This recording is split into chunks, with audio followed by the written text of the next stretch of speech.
so we're fine. We're good. Okay. Hi, everyone. My name is Paula Dunn, and welcome to the Limited Edition Leadership Show. I am a cognitive scientist and human performance expert, and today I would love to introduce you to the wonderful and talented Dorothy-Inez. Dorothy-Inez is a confidence and beauty coach, and she specifically works with women to help them show up and shine online and in person. Welcome, Dorothy-Inez. Well, thank you, Paula. I'm loving this title. What did you, cognitive scientist? Yeah. Wow, Yeah. I love it. Thank you for having me today. Oh, it's a pleasure, and thank you for coming on board. Just a bit of background for the viewers. I actually met Dorothy-Inez online on Facebook, if you can imagine, about 4 years ago now, something like that. It's been a while. Yeah, it's been probably 5 years ago because I was in my first apartment in California, and that was over almost 7 years ago. Oh, so wow. It's been at least 5. Yeah, we've known each other a long time. It's a long time. It's a long time. And the reason why I guess was drawn to Dorothy-Inez is because obviously of her beauty, both on the inside and on the outside, her charisma and her real passion for spirituality. And at the time when I met Dorothy-Inez, I was going through a bit of a lull in my life. My dad had just passed away, and there'd been some, I guess, a lot of, he left a bit of an aftermath after he passed away and kind of destroyed me. And in a point where I'd lost who I was and my identity, and I was very, very confused at the time. And I don't know how I managed to see Dorothy-Inez on Facebook, but again, obviously there was a subconscious within me that I was looking for something to help me get out of the funk that I was in.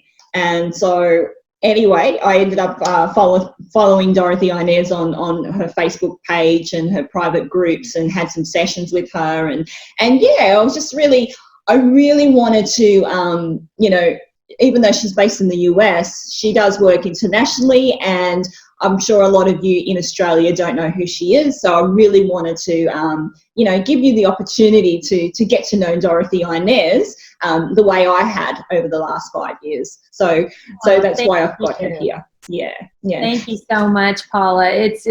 I think one day you and I are going to meet in person and give each other big hugs. We've been like sisters for so long, and then I keep meeting all these other amazing women from Australia, and I'm like, I'm destined to go there, but I keep being afraid because you guys have these big creatures over there. Yeah. Nah, that's only in the outback. We're okay. I know we have 7 deadly animals or something here in Australia. I need to come when it's the winter, I hear. Yeah, it's all right. I haven't really seen any since I've been here, so I'm in my 40s. So far, so good. I think the statistics aren't too bad. So let's get into it. I'd love to talk to you today about what is currently happening with women in social isolation relating to their confidence levels. From your perspective, what have you been seeing? That's a big question, Paula. I've been seeing a variety of things.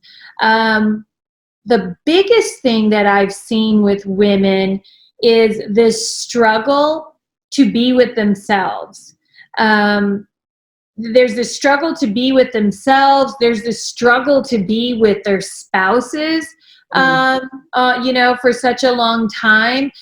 Even the children, having the children around. And there's also been a lot of depression going on within women. And there's some women, because, there's I feel like this group think thing that's going on. Yeah. It's like you're expected, because we're in quarantine and because we're in this, supposed to be in this isolation, that you have to be taking it so hard that you can't really be thriving in this. And there are some women, Paula, that are actually thriving at this time and feel a level of shame to say it. So they're struggling with that piece. Yeah. as well. But I think what it really makes present for a lot of women is how they've lost who they are during this time. Yeah.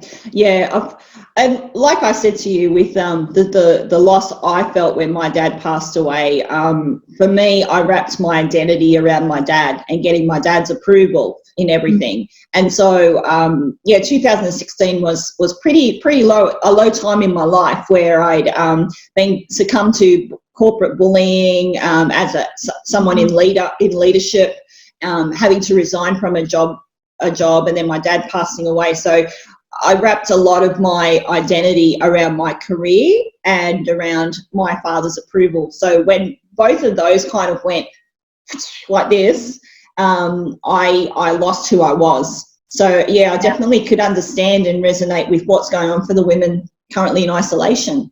Yeah, and you bring up, a couple of really good points just in your own journey, Paula, because a lot of women, and I can definitely identify with you when it comes to needing that father's approval.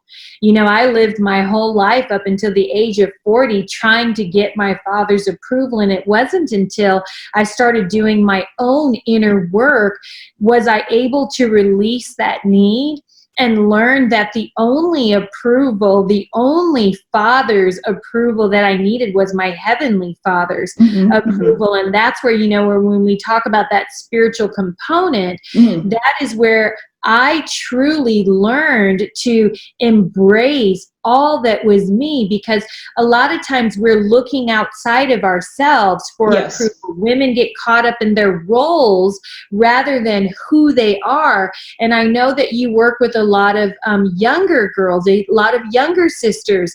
And what I always encourage young women, teenagers, and as they begin to get older, is I encourage them so much not to ever put their identity into their role. When I ask women, oh, who am I? Oh, I'm mom, or I'm so-and-so's daughter. And especially when they have those children, they really lose their identity. You get with them and they don't know how to talk about anything but their children, because they forget that before the kids, before the husband, there was them, there was who they are. Yeah. And so now when you come into these things like the quarantine, you have to be alone with yourself. You're going stir crazy thinking, oh man, I wish I was at work. I wish these kids were gone, because you've forgotten who you are. You don't know how to connect. And it's like when you learn to have that inner connection with truth and who you really are, that's where you find peace. That's where you find your identity. Yes, I 100% agree with you there, Dorothy-Inez, because I guess for me, over the last 4 years of soul searching and trying to define who I am without the external influence around me, and having to rebuild myself from the inside out, I must be honest with you, I think I'm one of those women now that, now with this COVID-19 and social isolation, it hasn't really impacted me like you're saying in terms of that, because you know what, it's been a blessing in the sense that it's given me the opportunity to see how the external influence of the coronavirus and the economic fallout that's just happened, how that's impacted me on my mental health. And so far, nothing much has changed for me. I mean, don't get me wrong, working with schools, they've closed down all the face-to-face interactions, and it's challenging for me to get my foot in the door these days, because they're all in that fight and flight mode. So the COVID-19 crisis and the economic downfall, for me, it hasn't changed like who I am. I'm not, my mental health has remained normal, like on the status quo. I mean, don't get me wrong, I do have my days of feeling like, I want to go out and meet and catch up with people, because I enjoy the socialization. And, my business has taken a hit financially.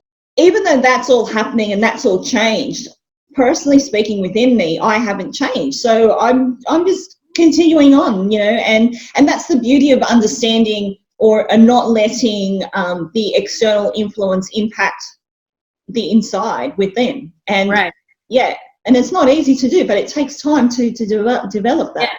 You've got to be willing to do the work. And that's where it's like there's this African proverb, I don't even know how to say it, but I can hear Les Brown saying, and it's like basically the essence of the proverb is saying that when you have peace within, the enemy outside can do you no harm. Because you're so calm and connected on the inside. You know, I too am one of those women. I'm not feeling depressed. I'm actually, as I was telling you before we started, is I'm thriving during this time. My income has actually gone up during this time. And you know, sometimes, like I was on a networking call yesterday, and there was a portion of me as I listened to about 10 women share. Everybody was in this down in the dumps, you know, oh, I can't survive. And I'm like, I love being with me. This wasn't always the case. No. Because, you know, it took 10 years of inner work, getting to know who I am and connecting with source. And so I'm okay being by myself. And, you know, I don't need to physically be with you to socialize with you. Yeah. And so, you know, a friend of mine gave a really beautiful statement, I guess. She says, we are not social distancing. She says, we're actually socially embracing, because the truth is, when you think about it, a lot of times you could be sitting right with somebody, and this is what both of you guys are doing. Oh, yeah. You know, that's social distance, and we weren't even required to do it. And now people are embracing being social. I'm so over socialized now that I'm tired at the end of the day, because everybody wants to Zoom. They want to finally call me and care about my existence. Whereas before, they weren't calling, they weren't wanting to Zoom. But now when you're isolated, it's become a priority. And what this shows us is that what we make time for the things that we value. And I hope, rather than seeing all the negatives, because it's just a matter of perspective, that people will come out of this cocoon that we're in more appreciative of those people in their lives. Hopefully they're taking time to connect with themselves, their family members, in ways that they never have. They're tapping into their creativity. I mean, there's so many beautiful things that could come forth from this quarantine if we would begin to go within and tap into our own inner wisdom, tap into our own creativity, tap into our own self-love and beauty. And so many things can emerge from this, Paula. I think it's a beautiful reframe, and I really love the perspective that you have, especially now during times of crisis, and that's why I've asked you to come on today. That's really awesome. So what actions can women take right now to minimize the impact of this home isolation on their confidence? I would say the number one thing women can do is become a seeker. You know, I feel like we've this particular generation, we've moved so far away from spirituality because we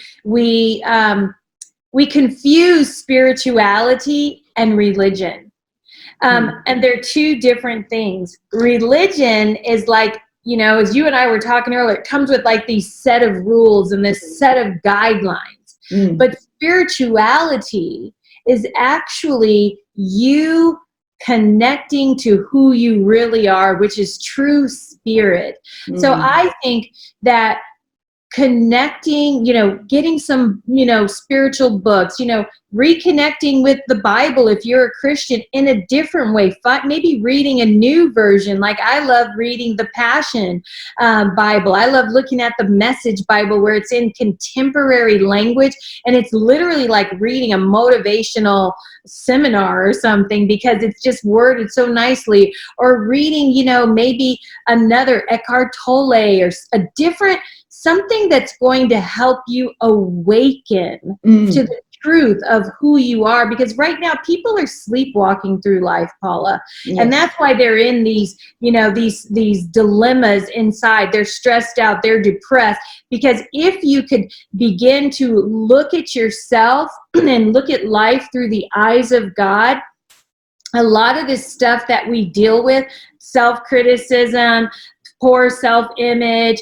self-confidence, everything that has to do with self, the lower self, the carnal self, begins to dissipate because you begin to take on a higher perspective. You begin to appreciate and be in gratitude about what you do have in life. So when you begin to seek, the piece I add on to that is to be in gratitude. What can you be grateful for today? Because so many people didn't get a chance to wake up today. Yes. Some people are struggling with the virus, or don't even live through it. What can you be grateful for? Are your hands, your fingers working? Are your eyes working? Are your legs working? Are you experiencing the sunshine? Do you have food on your plate? Is your family member with you? What can you be grateful for? Because that's a higher vibrational frequency that you send out versus these low vibe feelings. The next thing is tap into your inner child. Especially if you have kids. I'm here by myself, so you may see me sometimes. I dress up. I go in here and play with my makeup. I like wigs. I try on wigs. I'm going in here playing in my closet, trying out different combinations of clothing. And I'm standing in that mirror, Paula, and I'm looking at myself, because let me tell you, since I've been in here, I've lost an additional 6 pounds. That's great. I've been working on me. And this is, instead of worrying about what you don't have, start looking at what you do have. And and then the other piece is having creative, tapping into your creativity. I went and bought colored pencils. I bought paints. So sometimes I'm color and draw out your emotions. And if you're not into that, find some creative outlet besides laying in front of the idiot box, aka the TV, and vegging out and wasting this time. How can you grow? Because I can guarantee you, Paula, so many people before this, they were like, man, I wish I could have some time off. Man, I hate this job. This job sucks.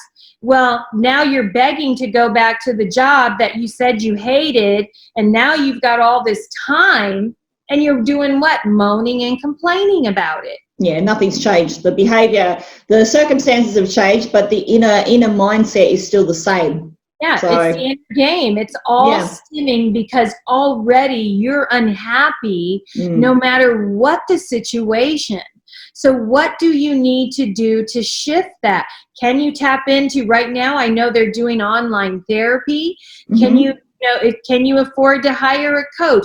Who are you surrounding yourself with even during these times? Are you getting a friend on Zoom and just commiserating? What are you doing with that time?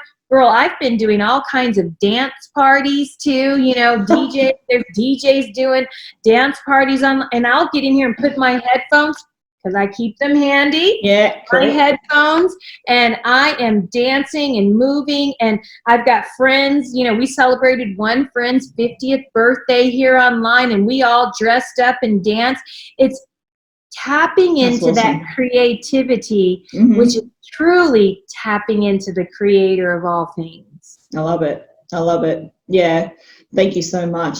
So I really enjoy your energy and your enthusiasm, Dorothy-Inez. And so if those that are listening and watching you today are interested to learn more about who you are and what you do, where can they find you? Well, you can, like Paula said, you can find me on Facebook at Dorothy, Dorothy, Inez, because that's my first name, Dorothy-Inez. You can find me on Facebook, and then you can find me at Dorothy-Inez.com, but no hyphen for my website, so Dorothy-Inez.com. And I have a free gift there if you happen to be somebody who wants to show up and shine online. There's a free gift there for you. I love free gifts. Yeah, I know you love free gifts. And Who doesn't? Who doesn't? I know, right? I know I do. Like free gifts right here. But just find me on Facebook and find me on my website, and that's just a really great way to connect. That's wonderful, wonderful. And look, thank you so much for being on the show today. I have really enjoyed our conversation, and I hope all the viewers had enjoyed it as well. And yeah, so thank you for being here. And don't forget to be you, have courage, and live life without limits. My name is Paula Dunn.